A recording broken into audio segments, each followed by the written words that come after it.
Bună ziua! Bună ziua! Spuneți-mi, vă rog, cum a influențat Europa viața? Pentru mine Europa a fost ca a doua mamă.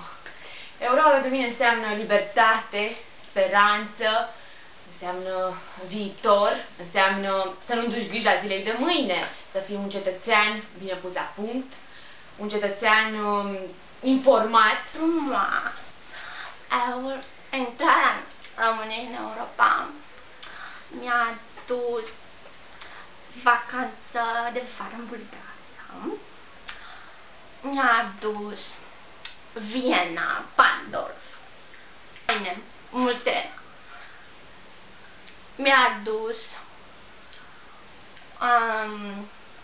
excursii, mi-a adus tot ce-mi doresc. Uniunea Europeană aduce o îmbunătățire a mediului de afaceri românesc, îmbunătățirea care a început să se facă deja simțită. Wow! Adică cadrul legislativ român furnizat de piața unică va crește eficiența generală a economiei românești prin...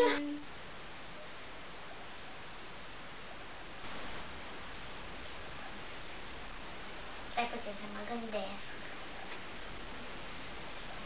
Acum pot să stau pe Messenger cu prietenii de vorbă. Și-au inventat pasta de dinți, ca să mă pot spăla pe dinți. Europa mi-a influențat viața prin... Jucători, comunitari, fotbaliști din țara vor putea să se transfere necondiționat la orice echipă din vestul. Mie Europa înseamnă libertate și optimism și pentru asta eu îmi iubesc Europa și vă rog să mă marcați de... Cineva mi-a încurcat foile.